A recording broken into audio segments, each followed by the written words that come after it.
You have probably noticed it by now. Volkswagen, BMW, and Mercedes-Benz, all of Germany's automotive giants, are going through a serious crisis. Meanwhile, a new wave of Chinese brands is raking in enormous profits, led by one company in particular, BYD. The Chinese automaker now sells more electric and hybrid vehicles worldwide than any other manufacturer. In Thailand, BYD captured a staggering 40% market share in just 18 months. In Singapore, 1 in 5 new cars sold is now a BYD. And in Brazil, the company has achieved an unbelievable 72% market share. But what if this incredible success story is actually built on a mountain of lies? What if BYD's meteoric rise is one of the biggest scams in automotive history, and much of its supposed success is not at all what it seems? In reality, there is growing evidence that BYD's rise and its current position are not the flawless success story they are often made out to be. So, let's take a closer look at China's largest automaker. Let's start with a truly shocking fact that has received surprisingly little attention: how BYD managed to grow so quickly in the first place. Officially, BYD's rise is always attributed to brilliant strategic decisions. We are told that the company wisely invested in affordable plug-in hybrids early on and manufactured almost everything itself, from semiconductors to batteries. That sounds like a completely innovative and unique strategy, but the truth is that BYD also benefited from extensive industrial espionage. Although, strictly speaking, espionage may not even be the right word. For decades, Western automakers such as Volkswagen have been forced to establish so-called joint ventures in China. This meant that Western companies always needed a Chinese partner before they could build factories in the country. As a result, their Chinese partners gained deep access to virtually every part of the production process, and China learned more or less everything about how German and other foreign companies developed their vehicles. This gave companies such as BYD access to knowledge that would normally have been strictly confidential. But with BYD, that is only the very tip of the iceberg, because industrial espionage exists in almost every sector of the Chinese economy. And BYD has far bigger problems than industrial espionage, especially when it comes to money. In reality, the company would probably have gone bankrupt long ago if it were not receiving such massive support from the Chinese government, and we are not talking about minor subsidies. The Chinese government is almost single-handedly keeping BYD alive. Between 2015 and 2020, for example, the company received around 4 billion euros in direct subsidies, and those subsidies are continuing to increase. In 2022 alone, BYD received approximately 2.1 billion euros. And the situation becomes even more absurd, because in some years the government subsidies were actually higher than the company's entire net profit. In other words, BYD is completely dependent on the state.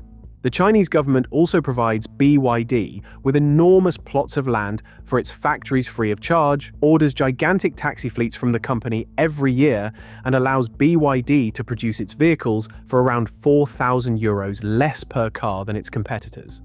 But China is not doing all of this out of kindness. The government's specific aim is to use BYD as a kind of weapon to weaken Western automakers and establish China as the global leader of the automotive industry. You might assume that thanks to all this government support, BYD must at least be in excellent financial shape, but that is not true. Quite the opposite. In fact, the company is carrying so much debt that the entire business could eventually come crashing down. Officially, the Chinese automaker is only around 5.4 billion euros in debt. But according to a report by the research firm GMT Research, its real debt may be an unbelievable 42 billion euros.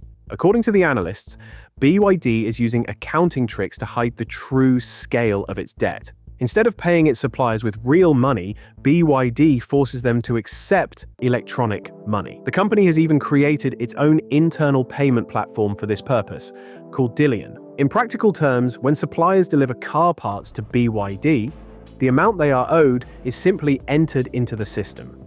On average, they do not receive payment until 275 days later. Sometimes, they have to wait as long as a year. Through this trick, BYD effectively uses thousands of small suppliers as an interest-free bank while leaving them to bear the full risk if the company runs into financial trouble.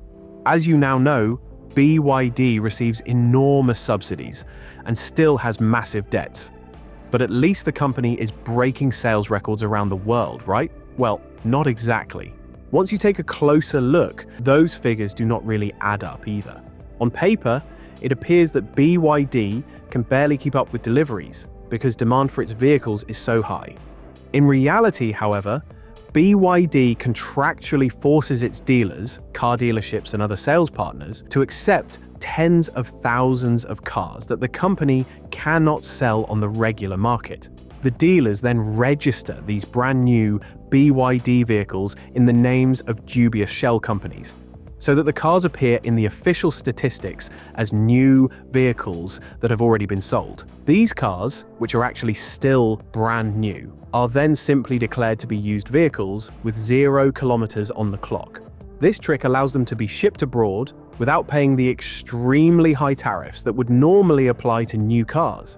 In other words, BYD forces its partners to buy vehicles from the company, and those partners then sell the cars to their own shell companies solely so that they can eventually export them cheaply as used vehicles. On paper, BYD has therefore sold an enormous number of cars, and when its partners resell them, they also avoid the high import tariffs, allowing BYD vehicles to be offered extremely cheaply abroad. But now we come to perhaps the most shocking part.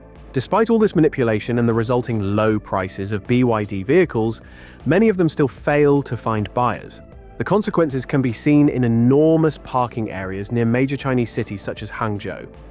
Drone footage from these locations shows gigantic car graveyards where tens of thousands of brand new electric vehicles are simply being left to rot. As if all of that were not bad enough, it is becoming increasingly clear that the quality of BYD vehicles is far worse than many people previously thought. Although it is repeatedly claimed that Chinese cars can now compete with their Western rivals, BYD vehicles appear to suffer from an unusually high number of problems. In September 2024, for example, BYD recalled almost 100,000 vehicles because of serious steering column defects that created an immediate risk of fire. But the allegations surrounding BYD's labor practices are even more disturbing. While the company presents itself in Europe as a clean, responsible and forward-thinking business, working conditions associated with BYD have been described as appalling. One example can be found in Brazil. In December 2024, the Brazilian Ministry of Labor inspected the construction site of BYD's brand new factory in Camaçari. What investigators found was officially classified as slavery-like working conditions and human trafficking. Hundreds of Chinese workers who had been brought into the country illegally were working at the site. BYD's subcontractors had systematically confiscated their passports to prevent them from leaving. The men were forced to hand over illegal security deposits and worked 14 hours a day, including weekends. They were also housed in completely filthy accommodation, and in some cases, more than 30 people had to share a single bathroom. Incidents like these ultimately led to BYD being officially placed on a Brazilian blacklist of companies associated with forced labor in April 2026. But what happened afterward clearly demonstrates just how powerful BYD is. Only 1 week later, the senior Brazilian labor inspector who had uncovered the scandal was suddenly dismissed without explanation following intense political pressure. As we said earlier, all of these tactics by BYD and the Chinese government have one central goal: pushing Western automakers out of the market. BYD and its Chinese competitors can now manufacture more than 30 million cars per year. Current demand, however, stands at fewer than 19 million. Together, these companies are producing around 11 million more cars every year than the market can possibly absorb.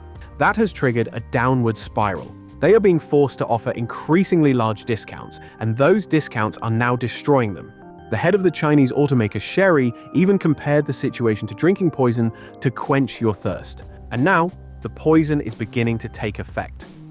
Smaller Chinese manufacturers such as Neta Auto have already gone bankrupt, leaving behind billions in losses and enormous mountains of debt. Even a giant like BYD is beginning to buckle under the pressure. In the first quarter of 2026, the Chinese market suffered a sharp downturn, while BYD's worldwide sales plunged by an astonishing 56%. The business model of simply mass-producing vehicles at any cost is clearly reaching its limits. But what do you think? Let us know in the comments.